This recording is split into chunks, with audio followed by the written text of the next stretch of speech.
ekspektasi di pre-course itu pola pikir engineer dan familiarity terhadap beberapa bahasa pemrograman, dan kalau aspek fundamental ini tidak kuat, kedepannya pun akan terjadi kesusahan.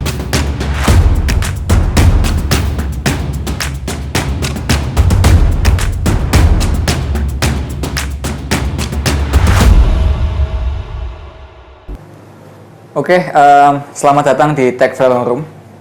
Sebelumnya perkenalkan, nama saya Muhammad Burhanuddin, biasa dipanggil Burhan, sebagai Tech Fellow, dan teman saya. Saya Ahmad Fani Ardiansyah, juga sebagai Tech Fellow di sini. Oke, pada materi hari ini kita akan membahas mengenai sesuatu yang baru ya di Refactory. Kalau yang sebelumnya kan kita sudah membahas mengenai preparation IP ya. Nah, sekarang ini ada program baru yang namanya pre-course. Jadi nanti teman-teman yang sebelum di pre-IP itu akan masuk dulu di pre-course. Nah, apa saja sih yang ada di dalam pre-course nanti akan kita bahas sama-sama nih sama Mas Fani. Oke, Mas Fani, ini kan ada sesuatu yang baru nih di pre-course itu ya. Yuk. Nah, kira-kira yang membedakan apa nih sama pre-IP? Jadi ini sebelum psikotes. Jadi kalau di pre-course itu agendanya sebenarnya juga hampir sama, 1 bulan. Jadi untuk 2 minggu pertama kita akan melakukan pemberian materi yang sangat basic yang kita terapkan di Refactory, dan 2 minggu setelahnya itu working session. Oke, menarik nih, ada working session dengan real task, tapi real task dari produk internal kita ya. Seperti itu. Dan perbedaan paling besarnya antara pre-course dan pre-IP itu ada di ekspektasinya sebenarnya. Kita set standar yang berbeda. Jadi kalau di pre-course itu dari segi pemberian materi dan ekspektasinya itu mencakup tentang fundamental pemrograman dan cara berpikir programmer seperti itu. Jadi tidak terlalu mendalam, cuma ini fundamental yang sangat penting untuk dimiliki setiap calon engineer. Jadi kalau aspek fundamental ini tidak kuat, kedepannya pun akan terjadi kesusahan. Dan kalau di pre-IP sendiri, jadi pre-IP ini agak berbeda ini, ada bedanya lagi ya.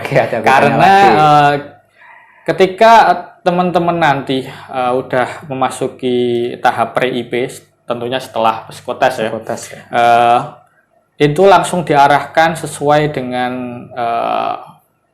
stack masing-masing, dan kita akan langsung latih dengan real task dan mirroring task. Mirroring task itu artinya beberapa task engineer yang telah diselesaikan oleh engineer di Refactory seperti itu, kita copy tasknya dan digunakan untuk tugas para teman-teman pre-IP. Jadi kayak simulasi gitu. Oke. Berarti ini kalau bisa dilihat itu sangat intens ya antara pre-course dan preparation IP itu sendiri ya. Karena memang ini cukup makan waktu banyak gitu ya? Ya, kurang lebih kalau ini berjalan 2 bulan. Cuma begini, jadi kalau di pre-course itu teman-teman itu harus menyelesaikan 10 story point sebelum tahap psikotes seperti itu. Jadi memang kita benar-benar latih mereka dulu.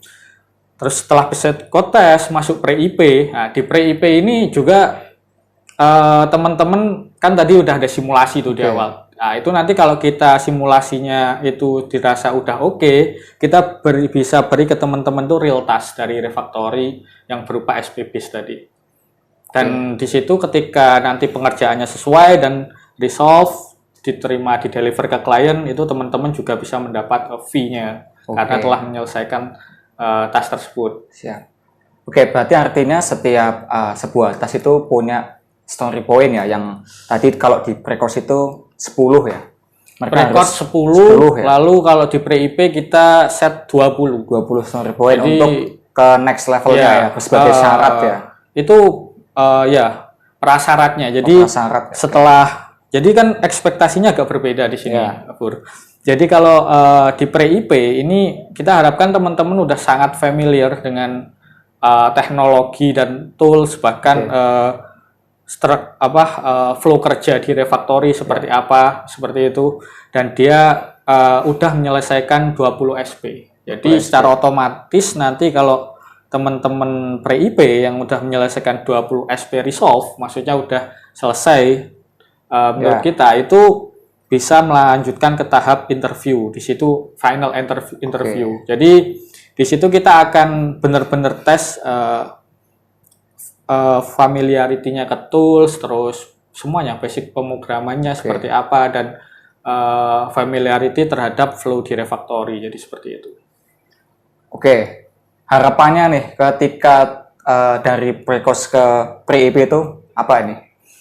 Kalau pre-course ke pre-IP, yang paling penting karena kita set ekspektasi di pre-course itu pola pikir engineer dan familiarity terhadap beberapa bahasa pemrograman dan basic fundamental pemrograman. Jadi itu ekspektasi yang ada di pre-course, dan itu memang hal-hal yang sangat penting tadi. Oke, berarti kita mengasah pola pikir gitu ya? Ya, pola jadi pikir mereka ya? Jadi di dunia engineering itu tidak ada yang instan ataupun magic sih. Jadi bayangkan kalau kita dari web browser kita, sama kita punya aplikasi online gitu, terus kita ngakses ke server, itu bukan sesuatu yang magic tiba-tiba kita dapat gitu data ya, gitu. datanya. Terus tiba-tiba tampil, bukan. Kalau di engineering itu setiap hal itu akan ada prosesnya, dan setiap proses itu memiliki requirement yang berbeda-beda. Berarti secara gampangannya kalau yang lebih familiar ya kayak bisa diasumsikan, misalkan kita pengen nasi goreng kan nggak tiba-tiba jadi nasi goreng gitu kan. Ada hal-hal yang harus kita siapkan seperti itu, kayak kita harus menyiapkan nasi, kalau nasinya nggak ada ya kita bisa membeli atau hal-hal yang lain. Di engineering pun berarti sama ya? Sama, jadi di seminggu pertama di pre-course itu kita bahkan nggak ada ngoding gitu. Rencanaku itu memang, dan yang akan kita lakukan di sini, kita nggak akan ngoding dulu. Kita nggak bersentuhan dengan coding, tapi kita mencoba melatih pola pikir, karena pola pikir itu bukan sesuatu yang didapat dengan sehari dapat materi bisa. Jadi kita itu harus terbiasa melakukan hal tersebut, sehingga ketika ada case atau task ataupun problem itu secara default kita akan melakukan step-step tersebut. Dari planning mungkin dulu, ya requirement ya yang dibutuhkan apa, kemudian planning yang mau dieksekusi itu seperti apa, kita harus memikirkan hal itu ya. Ya, jadi kalau aku boleh cerita dulu, jadi aku mulai masuk ke dunia IT ya, bukan belajar maksudnya, mulai belajar itu dari SMK. Jadi dari SMK itu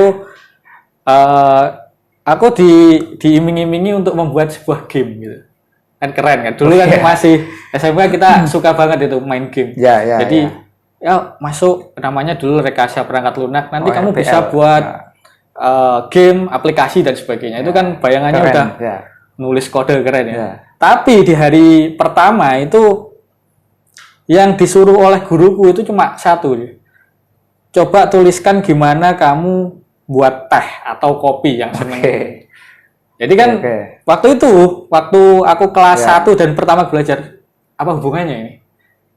Benar mesti apa hubungannya ke situ pasti. Ngarahnya ekspektasi kita belajar kode sesuatu yang keren, tapi di hari pertama kita cuma diajarkan cara gimana kita disuruh menulis cara membuat minuman yang kita suka gitu. Dalam kemarin case-nya itu kopi atau teh. Ya, kalau misalnya dipikir juga apa hubungannya ya? Nggak ada hubungannya sama sekali itu. Dengan itu. Tapi itu terulang lagi ketika aku dulu kuliah di semester 1 itu juga ada. Ya, ada algoritma pemrograman. Itu namanya seperti itu. Jadi dulu itu hal yang paling menurutku nggak make sense. Tapi sampai titik ini aku bersyukur dulu pernah dapat materi seperti itu. Nah, yang hal ini yang ingin aku terapkan ke teman-teman pre-course. Jadi kita rubah dulu pola pikirnya, bukan sesuatu yang instan, tapi sesuatu yang berbasis dengan proses dan requirement. Jadi contohnya Bur, kemarin yang tadi lah ya, jawabannya untuk gimana sih cara membuat teh. kita membuat teh. Ya, coba Bur. Oke, yang pertama kan ada requirement-nya lebih dahulu ya. Tehnya ini kan bisa macam-macam nih. Ada teh apa misalkan teh hijau atau hal-hal yang lain ya. Kita harus menyiapkan kebutuhannya sesuai apa yang diinginkan. Requirement-nya seperti apa. Kemudian ya kita kalau misalkan bahan-bahannya ini udah siap, ya kita bisa memplanning apa yang harus kita lakukan. Seperti misalkan kalau membuat teh berarti kan teh ini juga ada klasifikasinya lagi sebenarnya sih. Ya. Teh bubuk, teh celup, Atau teh apa kan. Nah itu kita harus tahu dulu nih, jangan sampai tiba-tiba kalau misalkan konteksnya cara membuat teh, terus tiba-tiba oh aku nyiapin yang teh celup nih, padahal requirement-nya bukan teh celup ternyata misalkan. Dan ya kita siapkan alat-alat dan bahannya ya sesuai dengan kebutuhan. Contohnya ya di situ harus ada air dong. Airnya pun nggak cuman air dingin kan, bisa air panas harusnya ya, supaya terseduh seperti itu. Nah, dari air itu sendiri pun kita harus mikir lagi nih. Kita dapat air dari mana ya? Bisa dari dispenser ngambil airnya. Dan nanti itu juga mikir lagi kita. Kalau misalkan dari dispenser nggak ada airnya, atau kita bisa ada alternatif lain. Alternatifnya apa? Misalkan ya harus memanaskan air, ambil air di manaskan butuh apa ini? Manaskan butuh apa lagi kan? Itu saling terkaitan. Untuk itu kita baru bicara persiapan. Belum ke proses. Itu kan baru persiapan, kemudian kita planning kan.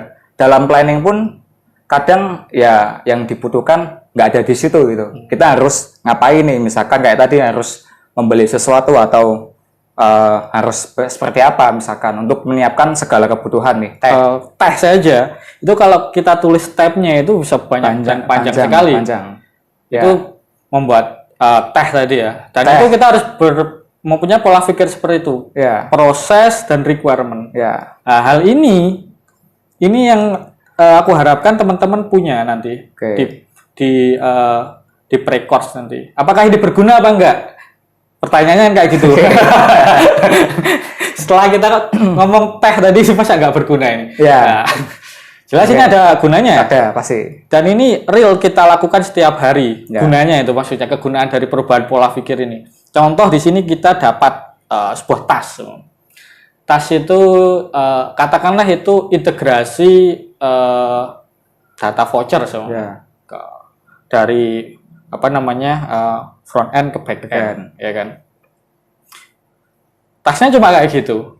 Tapi kan kita dengan pola pikir tadi kan yang tidak ada yang instan tadi, dan semua harus mempunyai proses, dan setiap proses itu ada requirement. Maka hal pertama mesti kita pastikan tasnya itu udah lengkap apa belum. Ya, karena kita udah terbiasa itu dengan hal itu. Requirement dulu kan berarti. Ini semua tas ini oke sampai segini. Terus kita akan berpikir lagi nih requirement-nya. Endpoint-nya apa? Nah, oke. Sebelum ke situ malah balik lagi tuh. Repo-nya apa? Ya. banyak yang harus disiapin ya. Itulah yang kita harapkan ya di pre-course ini terjadi sih. Ya ini memang sangat-sangat intens. Cuman ya ini sangat bagus ya untuk melatih pola pikir kita ya. Jadi kita ke depan. Kalau ini udah terbentuk, harapannya ketika seseorang diberi sebuah tas, dia tidak perlu sampai mengerjakan dulu terus di tengah jalan dia bertemu dengan blocker atau error yang tapi di situ bukan teknikal, atau blocker yang bukan teknikal. Contohnya di bagian requirement atau apapun itu, atau prosesnya nggak jelas itu. Jadi katakanlah kita dapat sebuah tas yang kayak tadi dengan estimasi pengerjaan itu 8 jam. Katakanlah seperti itu. Kalau kita nggak mempunyai pola pikir tentang sebelumnya kita mengecek requirement dan proses tadi, dan nggak bisa memplanning apa yang mau kita kerjakan, itu mungkin saja bisa terjadi di ketika 8 jam tadi, kita udah mengerjakan 6 jam, itu baru ketahuan bahwa ini requirement-nya kurang. Ya, di akhir. Ya. Dan kita membuang 6 jam ini untuk hal yang tidak bisa kita selesaikan untuk hari itu. Ya. Oke, ya.